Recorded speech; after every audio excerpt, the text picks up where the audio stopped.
Assalamualaikum teman-teman. Hari ini kita akan membuat telur gabus manis. Tahu kalau misalnya orang Jawa, misalnya pakainya tepung ketan itu biasanya widaran dan ini lebih renyah. Insya Allah anti gagal kalau kalian ngikutin resep aku. Ini beneran renyah, dalamnya kopong dan rasanya enak banget. Dalamnya gurih, luarnya manis. Kalian harus coba. Langsung aja cara buatnya. Dan bahannya mudah banget. Di sini aku punya tepung ketan. Tepung ketan aku pakai sekitar 150 gram karena timbangan aku rusak, jadi aku pakai sendok sekitar 11 sendok makan ya. Kemudian 2 butir telur, 1 sendok margarin, setengah sendok teh garam, kemudian setengah sendok teh baking powder, kemudian vanili ini opsional ya, kalau nggak ada bisa di skip, dan juga ada tambahan seperempat sendok teh soda kue. Pertama, kita pecahkan 2 butir telurnya ya. Kemudian kita tambahkan margarin yang 1 sendok makan itu. Lalu tambahkan vanili bubuk, baking powder, dan juga garamnya. Kemudian kita kocok menggunakan garpu. Atau kalau misalnya mau pakai mixer juga boleh ya, tapi pakai garpu juga bisa kok. Kita kocok sampai semuanya tercampur rata dan berbuih. Nah, di sini awalnya aku takut gagal soalnya aku lupa aku pakai telur yang dari kulkas, teman-teman. Sedangkan bikin kue itu biasanya harus dari suhu ruang. Aku takut gagal, tapi alhamdulillah sampai akhir ternyata jadi mengembang dan renyah.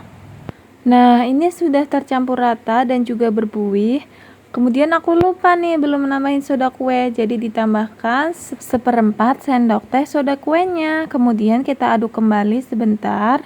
Setelah tercampur, kita masukkan 11-12 sendok makan tepung terigunya.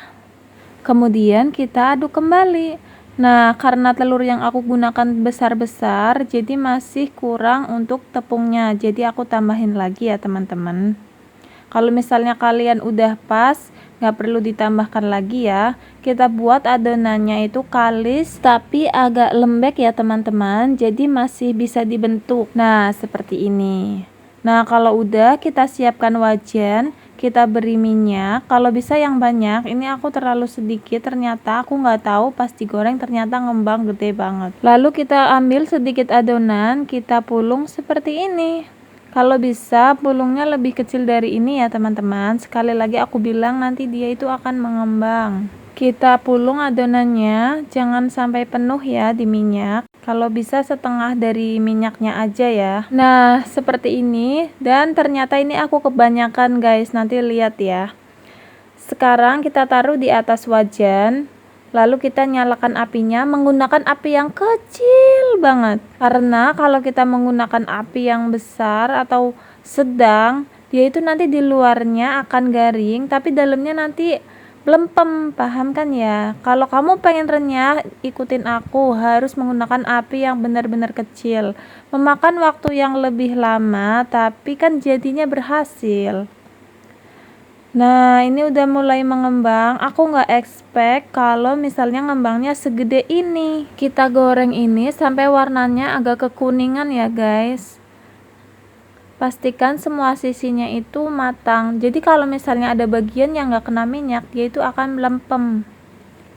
Nah, karena ini aku nggak muat minyaknya, jadi aku ambil setengahnya biar matangnya itu lebih merata guys.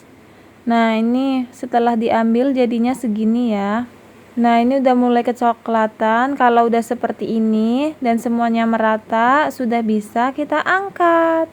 Nah, bisa dilihat ini. Nah, ini yang kerut-kerut ini adalah setengah yang diangkat yang tadi pas kita goreng di tengah jalan kita angkat. Lalu aku goreng kembali, jadinya mengkirut begini guys. Kalau yang bagus-bagusnya itu yang nggak diangkat itu. Jadi kalau bisa, kalau nggak punya minyak yang banyak, nanti pas mulungnya sedikit aja ya teman-teman, sedikit demi sedikit. Kalau misalnya minyaknya terbatas banget, kalian bisa goreng beberapa kali, nanti ditunggu dulu minyaknya dingin baru mulung lagi, seperti itu ya. Nih, ini belum pakai gula, rasanya gurih, renyah, enak banget teman-teman. Yang keriput itu pun itu rasanya renyah teman-teman. Nah, sekarang kita bikin gulanya ya. Siapkan 80 ml air, lalu tambahkan 80 gram gula. Jadi perbandingannya 1:1. Kalau kamu pengen lebih banyak gulanya bisa 100 ml air, 100 gram gula. Pokoknya perbandingannya 1:1 ya. Nah, kita masak ini ya sampai itu mengental dan berbusa. Nah, ini udah berbusa tapi belum terlalu kental banget, masih agak encer. Jadi aku masih aduk-aduk terus sampai lebih kental ya. Nah, kalau udah berbuih banyak seperti ini dan gulanya sudah kental, kita masukkan telur gabusnya. Kita aduk-aduk terus ya teman-teman. Kita masak masih menggunakan api kecil tapi digedein sedikit sampai api sedang. Jangan terlalu kecil tapi jangan terlalu besar juga ya teman-teman, sedang aja ini apinya. Nah, kita gosreng-gosreng ini sampai gulanya itu kering, mengkristal seperti ini teman-teman. Nanti dia akan mengering. Nah, kalau sudah gulanya mengering di dalam wajan, kita matikan apinya, sudah siap kita angkat. Ini dia hasilnya teman-teman. Ini rasanya enak banget. Cocok banget nih untuk cemilan kalau ada tamu, atau untuk nemenin kita nonton TV, atau untuk bikin hampers isian juga bisa banget teman-teman. Insya Allah ini anti gagal kalau kalian resepnya sama seperti yang aku buat ya. Pokoknya tipsnya di sini kalian harus menggoreng dengan api kecil. Kalau kalian menggunakan api besar pasti di dalamnya itu melehoi atau melempem. Api sedang pun masih bisa dia akan melempem, jadi menggunakan api yang kecil ya. Pas aku goreng sekitar 10 menit atau 15 menitan gitu, emang membutuhkan waktu yang lama, tapi jadi dalamnya itu kering dan renyah teman-teman. Nih, dalamnya kopong. Ini tuh enak banget, dalamnya itu gurih karena pas awal kita kasih garam ya, dan luarnya itu manis. Kalau kalian rasa konten aku bermanfaat, jangan lupa subscribe agar aku semakin semangat berbagi resep makanan yang enak-enak lainnya. Terima kasih teman-teman. Assalamualaikum, selamat mencoba.